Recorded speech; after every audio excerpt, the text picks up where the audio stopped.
byenzikiririzaamu olumu mba njagala obijjayo naye obukulembeze bwa pulezidenti Kyagulanyi ne bulyoka bunkubirira Nulukoola lindako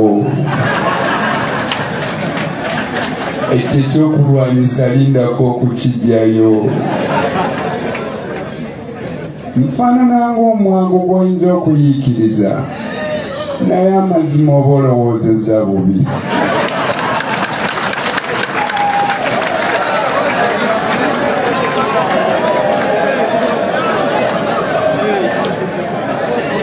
Mr. President, I apologize protocol nditawanyizamu.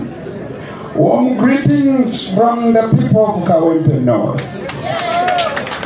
I extend my deepest gratitude to the party president and all who dedicated tireless efforts, sleepless nights, and steadfast commitment to secure our victory in the recently concluded by-election.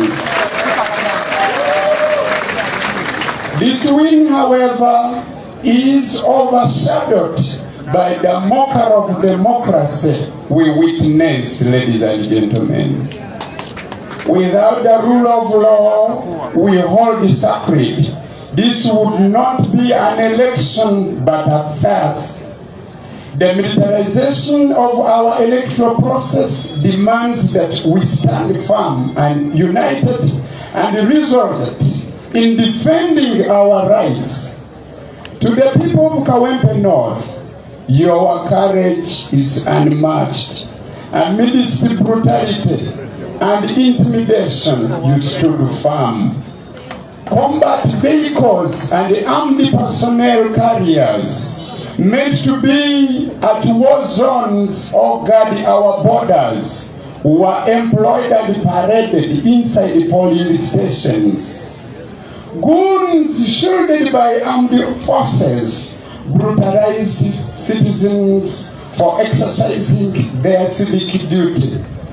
Yet you cast your votes and guarded them fiercely, frustrating their attempts to silence your voices. This is the spirit we must carry into the general elections in 2026, ladies and gentlemen. As one philosopher once said, when you think of giving up, remember why you started.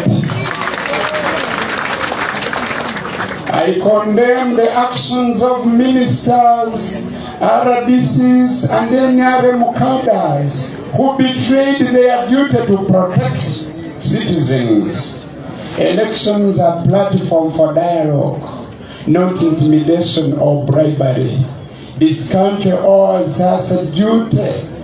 As citizens, we owe it allegiance, not through empty promises and intimidation, but rather through justice, fairness, and respect for the rule of law.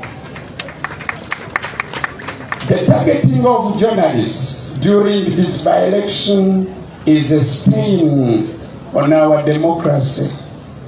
The media is the eyes and ears of the public. We must have transparency in course of elections. Such media was silenced through violence. Some journalists remain hospitalized, yet security forces have neither acknowledged their wrongdoings nor held their officers accountable.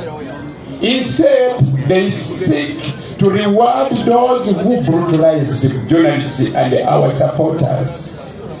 If you are proud of these actions, reward them publicly. Let us see the faces of those who served well through violence.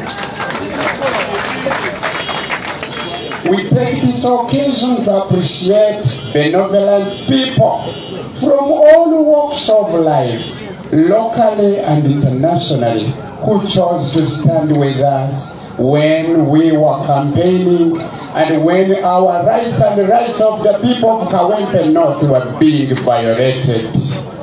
Lastly, Museveni's legacy, born from a guerrilla war against election malpractices, now perpetuates the same injustices which for so long he has been proud, saying that he fought against such wrongdoings. Shamelessly accusing us of raging despite overwhelming evidence. But if we triumphed amidst that violence, we will defeat them in courts of law. I assure you, ladies and gentlemen, we shall give them a bloody nose. Should they make an attempt to sue us? What they are planning is reverse psychology. We will defend this victory with every legal means available. Trust me, we shall defeat them.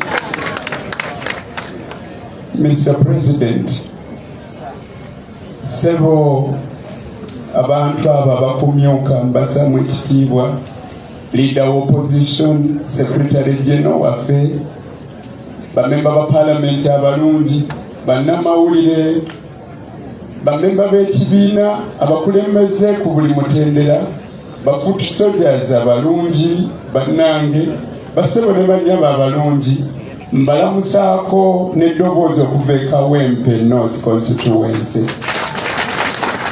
Abantu beeyo babatumidde nnyo. Naye abantu abo bakoze omulimu munene, kyokka ng'omulimu ogwo gwatandikibwammwe. Mu nsonyiwa ab'ebitiibwa muli bangi abakola emirimu. Nsaba muleme okunnenya singa naabasoogedde ku linnya lya muntu n'omu.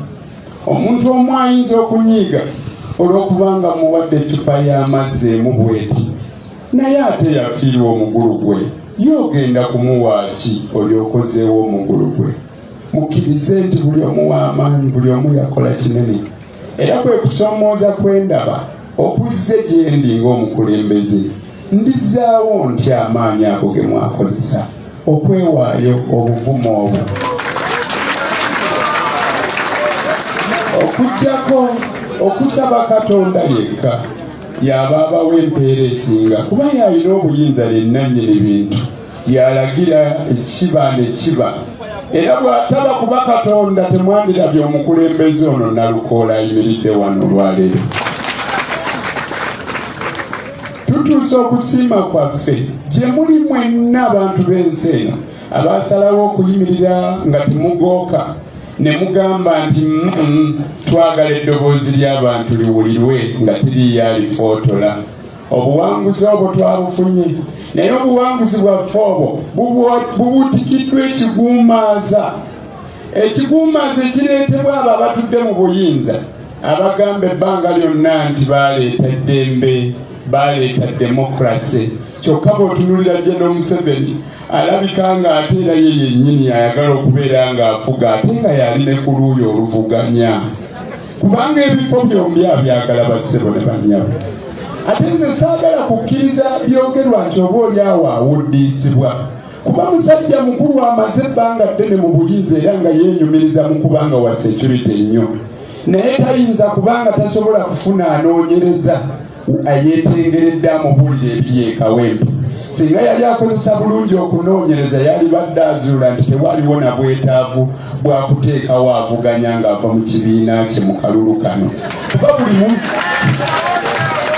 buli kimu kyali kyerambise bulungi nnyo waggulu ku ggulu ne ku bire nti amazima akalulu ako yali tasobola kawangula. Bw'aba yakkirizibwa okuguumaazibwa by'amanyi. Mu ngeri y'emu n'ebimu ku ebyo ebyogerwa wano mu nsonyiwo biwakanyaamu katono, mbu abantu abo abatukuba emiggo mu zidrooni ate batukkiririzaamu nnyo era baagala tukole ky'amaanyi, teriyo ayinza kuliisa kamuje lwa mpaka ate n'omusolobeza. Lwaki okuba munno okutuuka ku ekyo ate ng'oli ku sayidi y'emu naye? Oyagala aleme kutuuka mu nsi ensuubize?